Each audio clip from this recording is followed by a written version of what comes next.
Good morning everyone. Today's topic properties of matrix multiplication.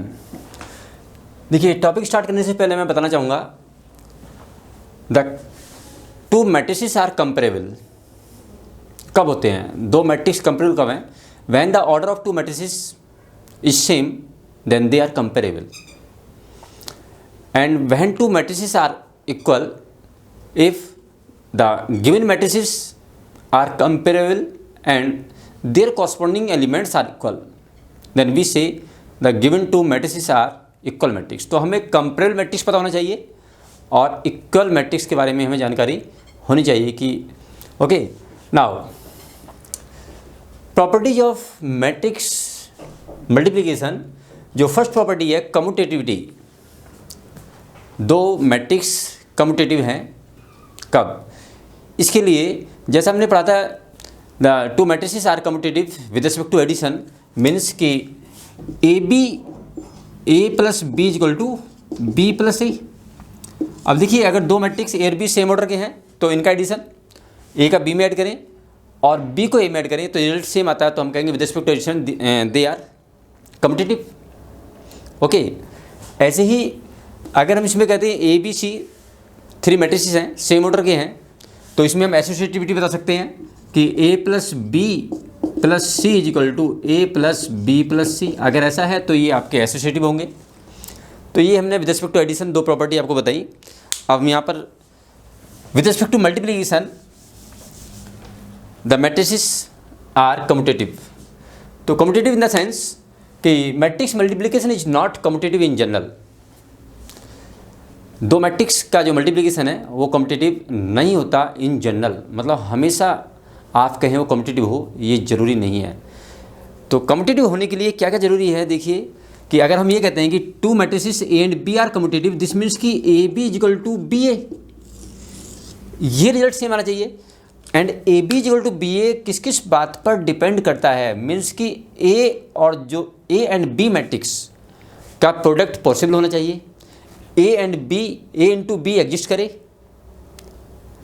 And B into A भी exist करे। Okay, और इन दोनों के रिजल्ट जो हैं वो भी सेम आए। और रिजल्ट सेम आने का मतलब है कि उनका ए बी का जो प्रोडक्ट है, ए बी मैट्रिक्स का जो मल्टीप्लिकेशन है, वो जो रिजल्ट है वो उसका ऑर्डर और बी ए मैट्रिक्स का ऑर्डर आपका सेम होना चाहिए। मीन्स कम्यूटेटिव होने के लिए ये कंपेरेबल होने चाहिए। ए और बी मैट्रिक्स का प्रोडक्ट और बी और ए मैट्रिक्स का प्रोडक्ट कंपेरेबल भी होना चाहिए, और कंपेरेबल के साथ साथ उनका जो रिजल्ट है ए बी का प्रोडक्ट और बी का प्रोडक्ट, जो रिजल्ट मैट्रिक्स मिलेगा आपको, वो दोनों रिजल्ट आपके सेम आने चाहिए। मीन्स कि ए बी प्रोडक्ट करने पर जो कॉरस्पॉन्डिंग एलिमेंट आते हैं इस मैट्रिक्स में वो, और बी ए मैट्रिक्स का प्रोडक्ट करने पर जो कॉरस्पॉन्डिंग एलिमेंट मिलेंगे आपको वो सेम होने चाहिए। तो तब हम कह सकते हैं कि A and B matrix are commutative, वो कम्यूटेटिव हैं। ओके, तो देखिए यहाँ पर मैंने आपको एग्जाम्पल लिए हैं कि if matrix A order 2/3 and matrix B order 2/2। तो यहाँ पर हम क्या देखते हैं कि फर्स्ट मैट्रिक्स की number of column second matrix के नंबर ऑफ रो के इक्वल है। तो दिस मीन्स कि ए बी का प्रोडक्ट क्या है? ए बी प्रोडक्ट एग्जिस्ट करेगा। बट यहाँ इसको अगर हम उल्टा करके देखते हैं कि बी ए देखें, तो इस सेम मैट्रिक्स को मैंने ले लिया कि बी मैट्रिक्स 2/2 ऑर्डर का है और ए मैट्रिक्स 3/2 ऑर्डर का है। तो यहाँ पर फर्स्ट मैट्रिक्स बी मैट्रिक्स की number of column is not equal to the number of rows of the A matrix. तो दिस मीन्स कि B A does not exist, B A exist नहीं कर रहा है, ए बी एग्जिस्ट कर रहा है। तो जब ये आपका ए बी एग्जिस्ट कर रहा है, बी ए एग्जिस्ट नहीं कर रहा, तो ये आपके कंपेरेबल नहीं होंगे, सॉरी कम्यूटेटिव नहीं होंगे दोनों मैट्रिक्स। ओके, अब देखिए अगर हम ये कहते हैं कि ए मैट्रिक्स 2/3 ऑर्डर का है, बी मैट्रिक्स 2/2 ऑर्डर का है, तो यहाँ पर ए बी एग्जिस्ट नहीं करता। अगर एग्जाम्पल लें इस तरीके से, तो यहाँ पर ए बी एग्जिस्ट नहीं करता क्योंकि ए मैट्रिक्स के नंबर ऑफ कॉलम 3 हैं और बी मैट्रिक्स में नंबर ऑफ रो क्या है? 2 हैं, तो ए बी एग्जिस्ट नहीं कर रहा। लेकिन अगर हम इसमें बी ए देखें, तो बी ए देखते हैं, तो इसमें अगर बी मैट्रिक्स लिखें हम, तो ये आपको मिलेगा 2/2 का, और इस सेम मैट्रिक्स को ए मैट्रिक्स हम लेते हैं, इसमें इसका ऑर्डर है 2/3। तो यहाँ पर बी ए एग्जिस्ट करता है लेकिन A B exist, sorry B A exist करता है लेकिन ए बी एग्जिस्ट नहीं करता। तो इसका मतलब क्या है कि इस तरीके से हम कह सकते हैं कि ए और बी कॉम्पिटिटिव नहीं है। बट समटाइम्स ये एग्जाम्पल से समझते हैं कि ए मैट्रिक्स 2/3 ऑर्डर का है और बी मैट्रिक्स 3/2 ऑर्डर का है। तो इनको देखिए, तो यहाँ पर ए मैट्रिक्स 2/3 ऑर्डर और बी मैट्रिक्स 3/2 ऑर्डर का है, तो इसमें ए बी भी एग्जिस्ट करता है। लेकिन अगर इसको हम बी ए देखें तो बी ए ऑल्सो एग्जिस्ट, क्योंकि जब बी ए करेंगे तो उसमें आपका बी मैट्रिक्स की number of column A matrix की नंबर ऑफ रो के इक्वल आ जाएगी। यहाँ पर ए मैट्रिक्स की नंबर ऑफ कॉलम 3 है, बी मैट्रिक्स की नंबर ऑफ रो क्या है 3 है, तो ए बी एग्जिस्ट करता है। लेकिन अगर हम इसका बी ए करें तो बी ए करेंगे तो आपको जो है बी मैट्रिक्स की नंबर ऑफ कॉलम 2 आएंगे और ए मैट्रिक्स की नंबर ऑफ रो बी 2 आएंगे, तो बी ए बी एग्जिस्ट है और ए बी भी एग्जिस्ट है। बट इसमें प्रॉब्लम ये आती है कि ये दोनों आपके कंपेरेबल नहीं है, क्योंकि ए बी जो मिलता है ए बी मैट्रिक्स मिलता है हमें 2/2 का और बी ए मैट्रिक्स मिलता है हमें 3/3 का। देखिए जैसे मैंने आपको बताया था कि अगर एक मैट्रिक्स ए है और ये मैट्रिक्स बी है, तो ए मैट्रिक्स का ऑर्डर है 2/3 और बी मैट्रिक्स का ऑर्डर है 3/2। तो ए बी एग्जिस्ट करेगा, लेकिन ए बी का जो ऑर्डर आएगा तो वो ऑर्डर इससे मिलेगा आपको, तो वो ऑर्डर क्या मिलेगा आपको 2/2। ओके, क्या ऑर्डर मिलेगा 2/2 ऑर्डर मिलेगा। बट अगर इसको हम अपोजिट करके लिखते हैं, पहले मैट्रिक्स ये हमने ए बी निकाला तो ए बी मैट्रिक्स मिला हमें 2/2 ऑर्डर का। अब हम बी ए निकालते हैं तो बी मैट्रिक्स है 3/2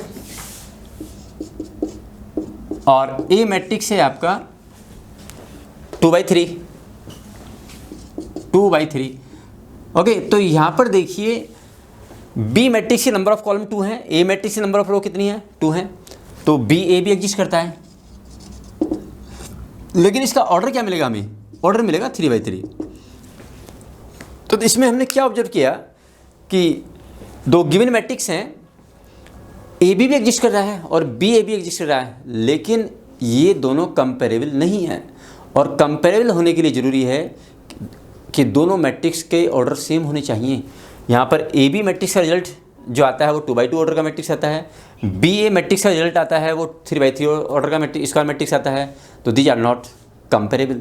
जब ये कंपेरेबल नहीं है तो आप कैसे कह सकते हैं कि ए और बी कम्यूटेटिव है, ए बी कम्यूटेटिव नहीं है। ओके,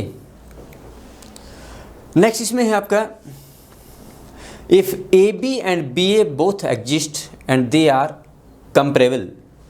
वो कंपेरेबल भी हैं, सपोज करो, ये तो मैंने आपको क्या बताया कि कंपेरेबल ही नहीं है तो कम्पिटिटिव कैसे होंगे। लेकिन अगर ए बी भी एग्जिस्ट करता है और बी ए भी एग्जिस्ट करता है बट वो कंपेरेबल भी हैं मीन्स उनके ऑर्डर भी सेम हैं लेकिन उनके रिजल्ट सेम नहीं हैं, तो then we can say the matrix are not commute. Competitive law नहीं यहाँ पर होल्ड होती। कम्पिटिटिव लॉ होल्ड होने के लिए क्या है कि जो गिवन टू मैट्रिसेस हैं उसमें ए बी भी एग्जिस्ट करे, बी ए भी एग्जिस्ट करे, दोनों कंपेरेबल हों और दोनों के रिजल्ट भी क्या आए सेम आए, तब हम कह सकते हैं कि A B and B A are commute. Okay, तो यहाँ पर एक एग्जाम्पल लिया है इसमें हमने कि ए मैट्रिक्स लिया, ऑर्डर इसका है आपका 2/2, बी मैट्रिक्स लिया, ऑर्डर कितना है 2/2।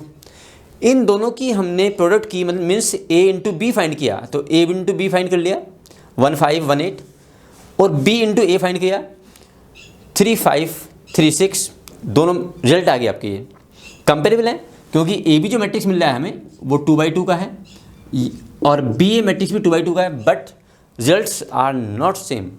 इसका मतलब कि ये आपके सेम नहीं है, A B not equal to B A और A B not equal to B A, then we can say in general A B not equal to B A. जैसा हम जनरल मल्टीप्लिकेशन करते हैं कि 2 × 3 = 3 × 2, तो ऐसा मैट्रिक्स मल्टीप्लिकेशन में, दो मैट्रिक्स के मल्टीप्लिकेशन में ज़रूरी नहीं है कि ए बी का रिजल्ट बी ए के रिजल्ट के इक्वल आए।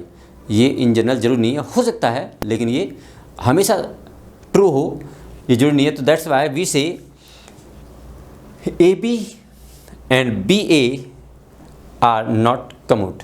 अगर आपका रिजल्ट सेम आ गया कि ए बी और बी ए इक्वल आ गया तो हम कहेंगे A and B are commute. और if A B is equal to minus B आता है तो हम कहेंगे कि A and B are anti commute. अगर ए बी का product is equal to minus B A का प्रोडक्ट इक्वल आए तो then they are anti commute, और अगर ए बी का प्रोडक्ट बी ए के इक्वल आए तो देन दे आर कम्यूट। ये आपकी होगी commutative property, commutativity property with respect to multiplication. देखिए इसके बाद हम पढ़ते हैं इसमें associativity.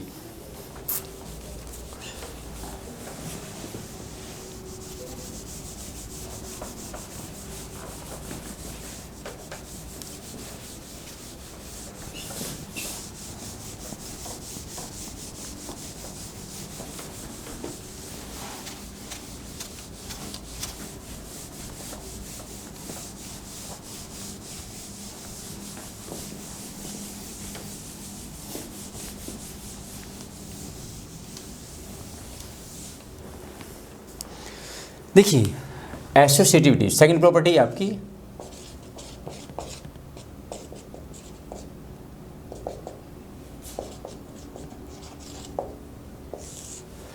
Associativity law.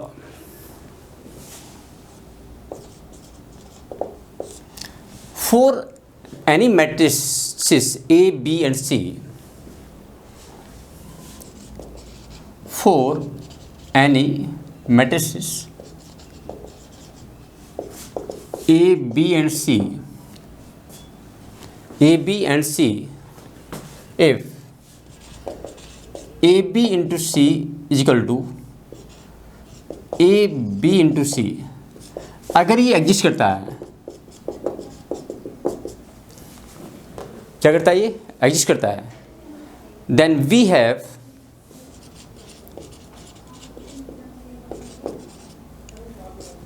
A, B is equal to A B into C.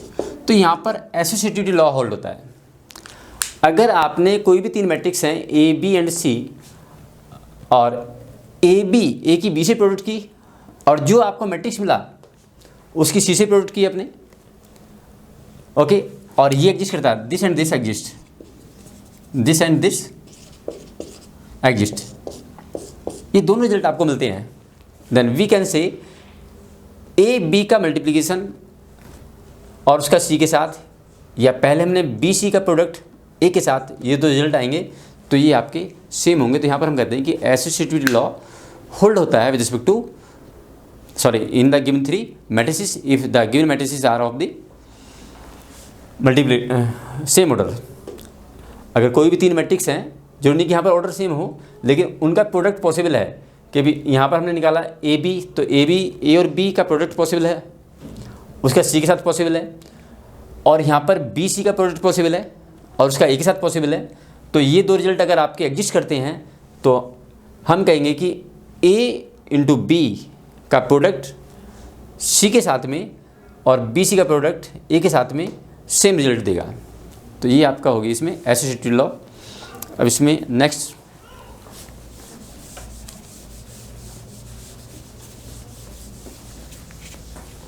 Distributive law of multiplication over addition.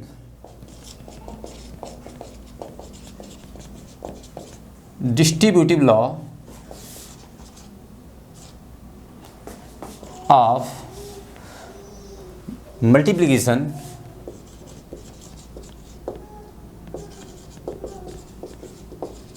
Over addition.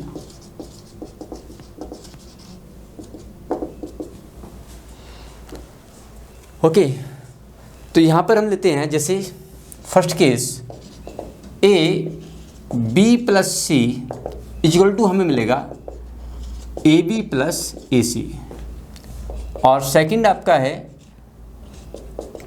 A plus B into C equal to A C plus B C. Distributive law of multiplication over addition.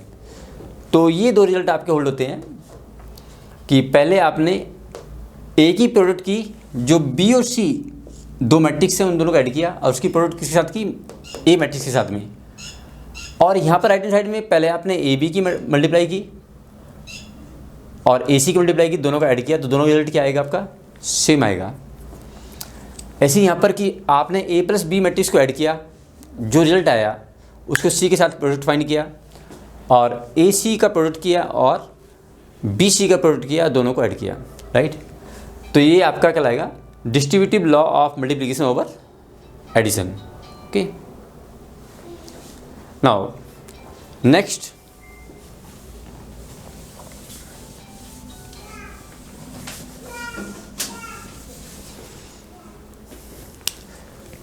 देखिए, the product of two non zero matrix, the product of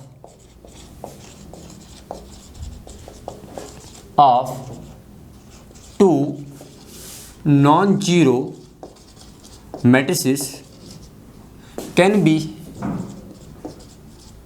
a zero matrix. दो matrix हैं, वो non zero matrix हैं, तो उनका product zero matrix भी हो सकता है।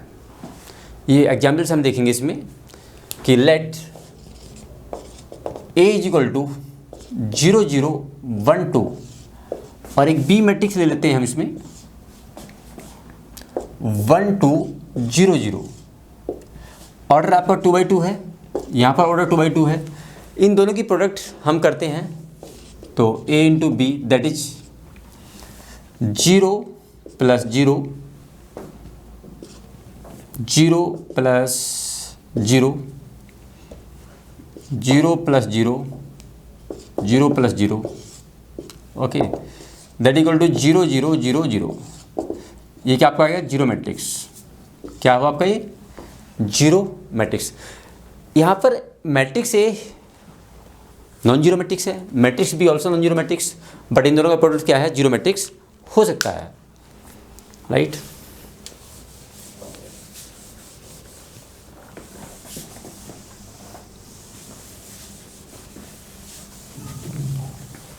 देखिए, let next, let A be a square matrix. A be एक स्क्वायर मैट्रिक्स है and I be a identity matrix of same order. A एक स्क्वायर मैट्रिक्स है और आई आइडेंटिटी मैट्रिक्स है उसी ऑर्डर का जिसका आपका ए मैट्रिक्स है, एच ए, ओके। देन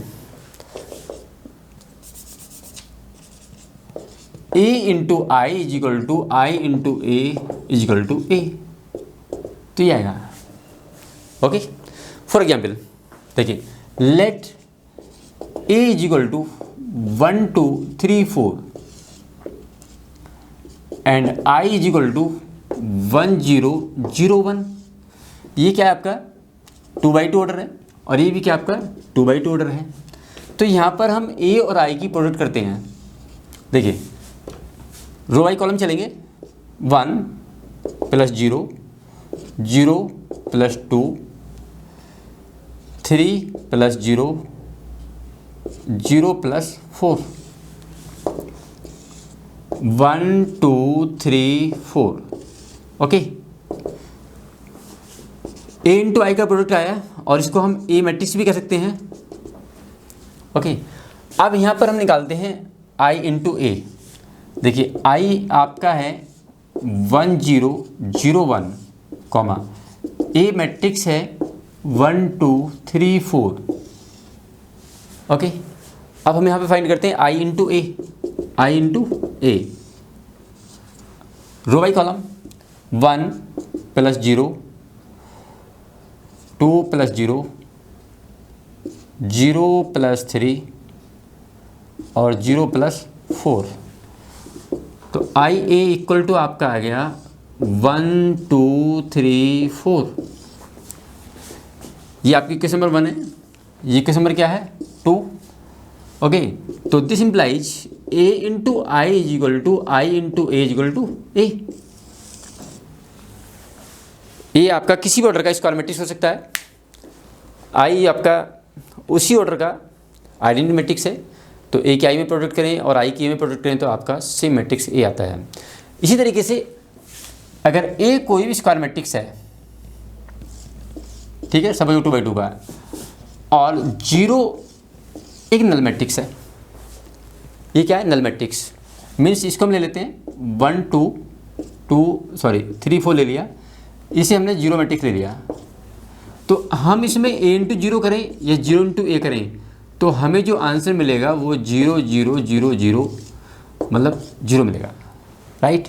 तो इसका मतलब ये हुआ a इंटू नल मैट्रिक्स या नल मैट्रिक्स की किसी मैट्रिक्स से मल्टीप्लाई करें तो आपको नल मैट्रिक्स मिलेगा। Got it? इसे आप नोट कर लेंगे। आगे हमारा पॉइंट है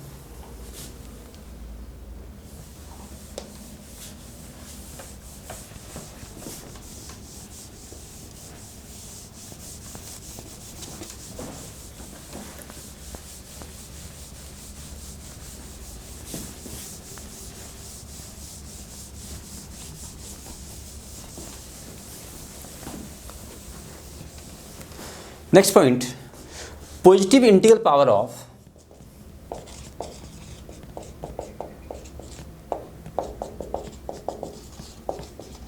इंटीग्रल पावर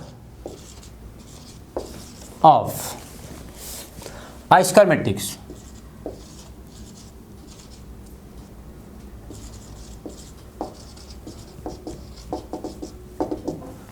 देखिए कोई स्क्वायर मैट्रिक्स है, उसकी पॉजिटिव इंटीग्रल पावर लेते हैं तो हम कैसे फाइंड करेंगे उसकी वैल्यू। लेट जैसे हमने ए मैट्रिक्स ले लिया ए स्क्वायर, तो ए स्क्वायर को हम लिख सकते हैं ए इंटू ए मैट्रिक्स ही ऐसे प्रोडक्ट करें तो ए स्क्वायर आ जाएगा आपका। इसी तरीके से अगर हमें ए क्यू फाइंड करना है, ए मैट्रिक्स की पॉजिटिव इंटीग्रल पावर 3 है यहाँ पर, तो इसको हम लिख सकते हैं ए इंटू ए और इसे हम ए स्क्वायर इंटू ए भी कह सकते हैं कि ए स्क्वायर की जो मैट्रिक्स है, ए स्क्वायर जो आएगा रिजल्ट आपका, उसकी प्रोडक्ट हम ए से करेंगे तो रिजल्ट आपका किसका होगा, ए क्यू मैट्रिक्स का होगा। इसी तरीके से पॉजिटिव इंटीग्रल पावर ऑफ 4 है किसी मैट्रिक्स की, स्क्वायर मैट्रिक्स है ये, तो इसे लिख सकते हैं हम A into A into A into A that is equal to A cube into A. Okay, तो ये आपके रिजल्ट्स हैं। अगर आपको A4 फाइंड करना है तो दिस मीन्स कि ए क्यूब इंटू ए निकालेंगे, आपको ए क्यू फाइंड करना है तो ए स्क्वायर इंटू ए निकालेंगे, ए फाइंड करना है तो ए निकालेंगे। जैसे यहाँ पर आप देख सकते हैं कि let A B a matrix order 1 2 3 4 और एक मैट्रिक्स आपने ले लिया 1 2 3 4, तो आपको ए स्क्वायर निकालना है तो इसको आप ए की प्रोडक्ट किससे करेंगे, ए से करेंगे यहाँ पे, ठीक है। तो that is row by column चलेंगे इसमें 1 + 6 और 2 + 8 3 + 12 और 6 + 16, तो जो आपका रिजल्ट आएगा वो ए स्क्वायर की वैल्यू हो जाएगी 7 10 15 और 22। ये आपका होगा ए स्क्वायर। इसी तरीके से हम ए क्यू फाइंड कर सकते हैं। ओके, आप नोट करेंगे इसे।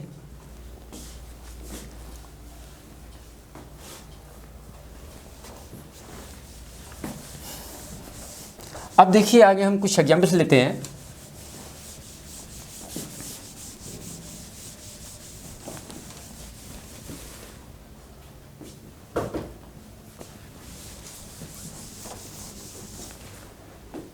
ओके, कुछ एग्जाम्पल लेते हैं इसमें।